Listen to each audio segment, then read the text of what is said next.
Bonjour à tous! En ce dimanche matin, en ce qui me concerne, j'ai une chose à vous annoncer, c'est quoi? J'arrête LinkedIn, malgré le fait que j'ai 100 000 abonnés. C'est une décision que j'ai mis pas mal de temps à prendre. En fait, ça fait des mois, même des années, ça fait 3 ans depuis que j'ai vraiment arrêté, que tout le monde me dit quand est-ce que tu reprends, quand est-ce que tu reprends. Je vais donner plus de contexte là-dessus. Et en fait, j'ai décidé pas mal de choses et je me suis dit, il fallait que j'arrête juste d'essayer d'être performant sur LinkedIn. Donc maintenant, je vais utiliser comme un réseau social où je fais juste des posts comme ça. Je vous redonne du contexte pour ceux qui ne le savent pas. Moi, fut un temps, j'étais un des plus gros influenceurs français sur LinkedIn. Pour vous donner l'information, je faisais à peu près entre 30 et 35 millions d'impressions par an. J'avais Bruno Le Maire, j'avais Emmanuel Macron qui commentait mes posts, etc.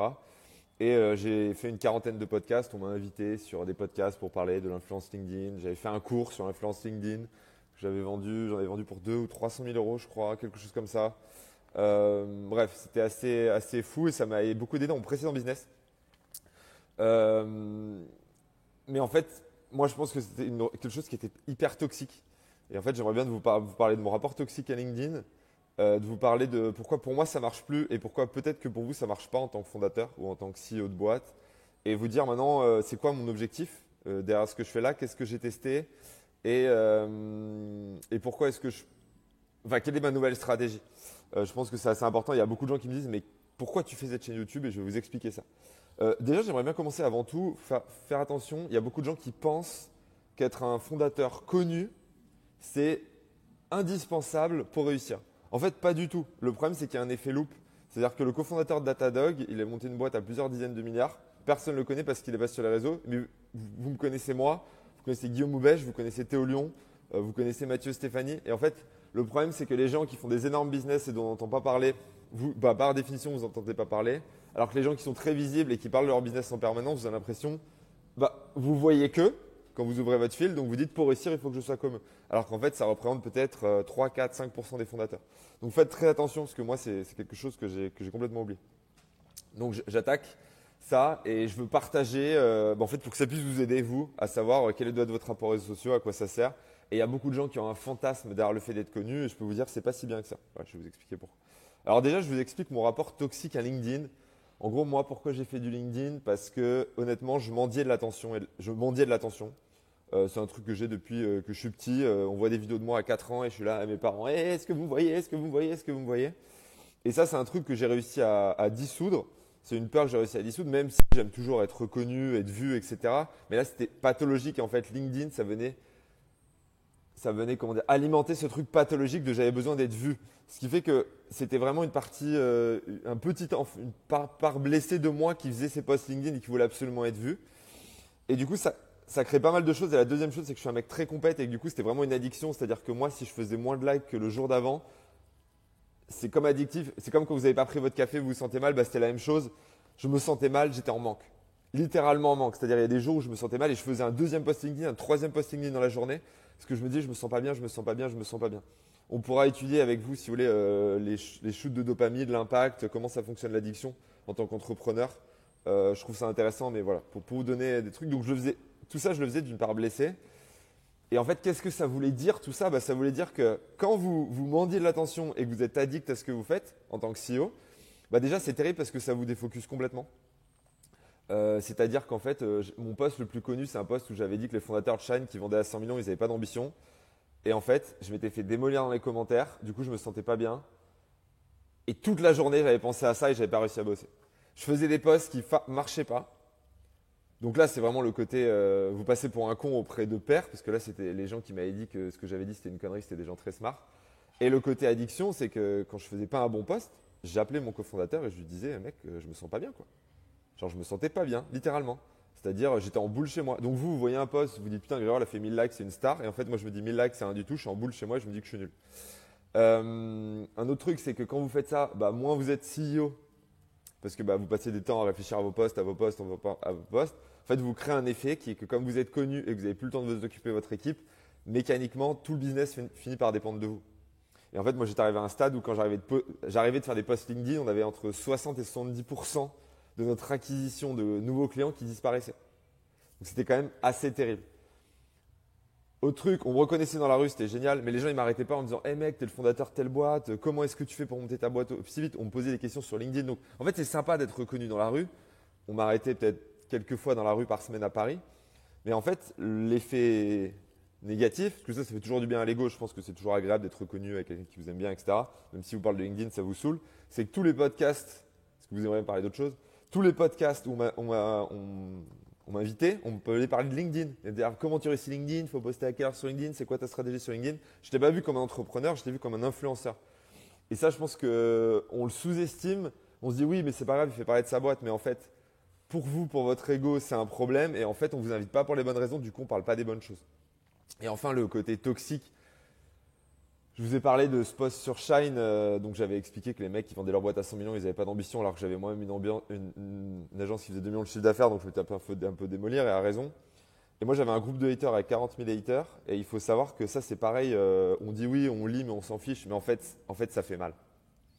En fait, c'est pareil. Quand vous tombez sur des commentaires de gens qui disent qu'ils n'aiment pas votre contenu, etc. Et plus vous avez une grosse audience, et quand votre objectif, c'est, comme je vous disais, par blessé, de faire le plus d'impressions possible, vous utilisez toutes les stratégies pour le plus de gens possible voient vos posts. Et forcément, il y a des gens qui vont vous détester. Alors moi, en plus, ma stratégie, pour qu'on parle de moi, c'était que les gens me détestent. Donc, je vous laisse imaginer la boucherie. Et ça, c'est pareil. Ça, vous faites juste se sentir mal. Et ça, je ne pense pas que c'est une question de est-ce qu'on se sent bien, est-ce qu'on ne se sent pas bien dans sa vie. C'est juste que quand vous avez des centaines de personnes qui se foutent de votre gueule, c'est très, très, très, très difficile à suivre. Voilà, donc c'était juste pour vous faire un petit rapport, un petit résumé sur mon rapport toxique à LinkedIn. Et c'est pour ça que quand les gens me disent allez, tu t'y remets, pas forcément. Et quand je vois des gens qui me disent je vais être sur les réseaux sociaux comme toi, tu étais sur LinkedIn, tu m'as inspiré, je dis bah il y a tout ça et peut-être que vous ne le savez pas et c'est pas forcément cool. Donc si vous voulez vraiment le refaire à ma façon, en mode hyper exposition, etc., bah voilà ce qu'il y avait derrière. Voilà. Un autre truc, c'est que même si je mets. La deuxième chose que je vais vous dire, c'est que même si. La deuxième chose, c'est que même si je m'y reprenais. En fait, même si je le refaisais aujourd'hui, je ne pense pas que je réussirais. Pourquoi? Parce que le monde, il a changé. Et je vois beaucoup de gens qui ont une stratégie qui n'ont pas adapté à ce qui a changé. Alors, déjà, il faut savoir qu'à l'époque, être un CEO qui écrivait sur LinkedIn, donc il y a 4-5 ans, il y avait 10 CEO qui écrivaient sur LinkedIn. Ensuite, tout le monde s'est mis à prendre des copywriters. Ce qui fait qu'au début, j'étais en concurrence avec 10 personnes sur le contenu. Alors, je fais du contenu sur l'entrepreneuriat. Après, je me suis retrouvé en concurrence avec 100 ghostwriters. Et maintenant, je suis en concurrence avec 1000 personnes. Tous les CEO ont un ghostwriter ou font des posts avec ChatGPT. Et ça, en fait, il faut le comprendre. Il faut dire, c'est quoi votre edge? Et moi, là où j'étais fort, c'était que j'écrivais. Je parlais de ma vie.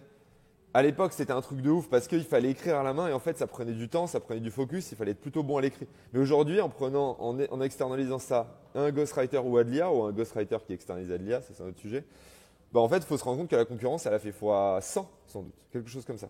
Et il y a beaucoup de gens qui ne l'ont pas capté et qui du coup ils voient juste les gagnants quand ils ouvrent leur fil et ils ne voient pas les milliers de personnes qui font des posts où ça ne prend pas. Et honnêtement, je trouve que c'est beaucoup, beaucoup, beaucoup plus difficile à l'écrit de sortir de là parce que l'IA a fait que maintenant faire du contenu bien écrit, c'est 100 fois plus facile qu'avant. Un autre truc, c'est que moi avant j'étais clivant et en fait, à l'époque, LinkedIn c'était hyper policé, c'était cher réseau, etc. Et maintenant, beaucoup de gens ont fait des posts clivants, ce qui fait que ça marche plus, ce qui fait que moi, ce côté que j'ai où je rentre dedans, j'aime bien, etc. En faisant du bon copywriting, ce qui faisait que les gens me lisaient, et en fait, je faisais l'effort de lire, donc ça marchait. Bah, en fait, maintenant, tout le monde est clivant, tout le monde fait du bon copywriting, et du coup, tous les CEO parlent d'entrepreneuriat. Donc, autant dire que je suis mort. Et ça, c'est hyper important de comprendre que moi, mon différenciateur, il a disparu. Et qu'en fait, que même si je voulais revenir au top de mon jeu, en fait, il faudrait sans doute que je force et que je retombe dans des choses négatives. Du coup, je me suis posé la question, et vous devez vous poser la question, c'est quoi mon avantage comparatif? Et un mec m'a dit, écoute Grégoire, tu es comme un personnage singulier, tu as tes lunettes, tu as ta coupe de cheveux, tu parles vite, tu parles fort. Et en fait, en vidéo, tu passes bien. Et c'est Anis qui est venu me voir ici, m'a dit, mec, en vidéo, tu passes bien, je pense qu'il faudrait que tu fasses du contenu vidéo. Et ce que j'ai fait au début, c'est que j'ai essayé de faire des shorts TikTok, et je vais vous en parler, mais ça m'a pas convaincu, je vais le refaire de façon différente. Mais la question que je me suis posée après avoir fait ces shorts TikTok, qui m'ont pas du tout satisfait en termes de résultats. En termes de vues, oui, mais justement, j'ai l'impression de repasser dans l'ancien modèle, mais je vous en reparle, excusez-moi, dans un instant. C'est qu'en fait, je me suis dit, pourquoi est-ce que je fais ça? Et en fait, je fais du contenu parce que je veux réactiver des gens intelligents que je vois. C'est-à-dire, je rencontre beaucoup, beaucoup de gens très intelligents. Je crois que j'ai rencontré plus de 150 personnes, des Français. Je ferai une autre vidéo sur le fait de passer en anglais, etc., parce que ça va arriver. J'ai rencontré plus de 150 personnes, peut-être 120 étaient des Français ici. J'ai rencontré plein de gens intelligents, etc., à Paris, en call. Et en fait, j'ai envie que ces gens-là, ils puissent voir mon contenu, qu'ils puissent en parler, qu'ils puissent le partager. Et en fait, aujourd'hui, mon objectif principal, c'est pas de vendre mon business parce que sur YouTube, c'est très compliqué. Ou alors, il faudrait que je me mette à avoir une ligne éditoriale qui est complètement différente et ce ne serait pas moi. Mais en gros, j'ai envie de réactiver tous les gens de qualité que je rencontre qui puissent me suivre, suivre mon histoire, ce qui fait que le jour où je les recontacte, eh ben, ils vont me répondre instantanément. Et c'est ça mon objectif principal. Et du coup, je me suis dit, ok, c'est ça mon objectif, je suis fort en vidéo, je me suis dit, qu'est-ce qu'il y a d'autre? Qu'est-ce qui est important pour moi? Donc ça, c'est mon objectif, comment je veux le faire? Un, je veux être un CEO. Je ne veux pas vendre de produits, je veux pouvoir avoir une liberté de ton. Ensuite, je me suis dit, je veux faire ça dans un temps limité, 30 minutes. Et c'est pour ça qu'il y en a beaucoup d'entre vous qui se foutent un peu de la gueule de mon setup, mais en fait, je veux pouvoir tourner des vidéos n'importe où, n'importe quand j'ai envie, ouvrir mon ordi et le faire. Si vous avez un micro, vous avez des miniatures, vous devez demander à un designer de faire la miniature, vous réfléchissez sur le ton, vous devez envoyer ça à un monteur qui vous font les cuts, etc. Bah, ça vous prend plus de 30 minutes en fait. Là, vous voyez, je le fais comme ça, one shot en me levant, et après, je vais monter pour les petits déj. Et bah, je peux le faire n'importe où. Voilà. Et c'est important pour moi que ça reste un temps limité. Ensuite, je veux pas d'influence sur mon humeur. Et ça, je trouve que YouTube, c'est bien parce que c'est long terme. Et en fait, il n'y a pas vraiment d'effet de viralité. Une bonne vidéo avec un mauvais titre posté au mauvais moment, elle va quand même réussir, en fait.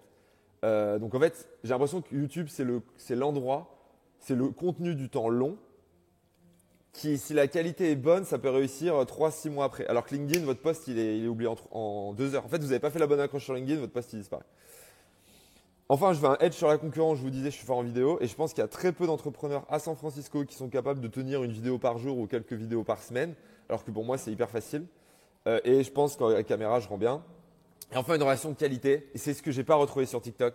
TikTok, j'ai fait des shorts. Peut-être qu'ils ne me ressemblaient pas et j'en ai mis sur YouTube et j'ai eu des retours assez mauvais dessus. Donc, je vais changer la façon dont je fais des shorts. Mais en fait, je faisais beaucoup de vues sur TikTok. Mais putain, les commentaires, c'est des singes, quoi. Je pense pas que ce soit vraiment des singes, c'est des commentaires de singes, ça veut dire que c'est des singes. Mais les mecs, ils réfléchissent pas, on dirait que la moyenne des gens je sais pas ce que fait ce réseau social aux gens intelligents, mais les commentaires, c'était vraiment pas ouf. Je suis arrivé sur YouTube. Putain, les commentaires, les gars, vous me régalez. Je regardais des grands commentaires de gens qui bossaient à l'Assemblée nationale, qui avaient des super boîtes. J'ai vu des mecs, et un mec, il a une boîte à 400 millions, il m'a fait un commentaire sous une de mes vidéos pour me dire, ah, t'as oublié ça, mais sinon c'est cool. What the fuck?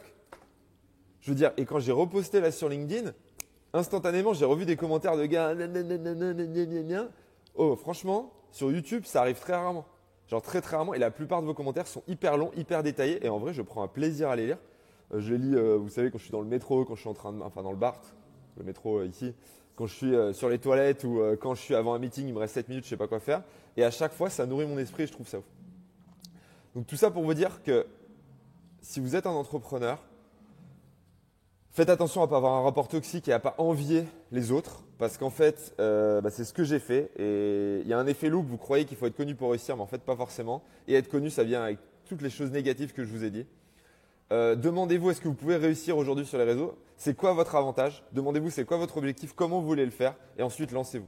Et voilà, moi, c'est ce que j'ai fait avec YouTube. J'espère que ça a marché, j'espère que ça va vous plaire et que je vais pouvoir continuer. Mais voilà, c'était ma vidéo du jour. N'hésitez pas à me faire vos commentaires. Sans doute que vous m'avez connu sur LinkedIn. Est-ce que vous me préférez sur YouTube? Est-ce qu'au contraire, vous êtes nostalgique de l'époque où je faisais des posts sur LinkedIn? Ça m'intéresse de comprendre la différence et qui me suit. Voilà, je vous fais des bisous. Ciao. Ah, je trouve pas le bouton stop. Voilà, c'est là.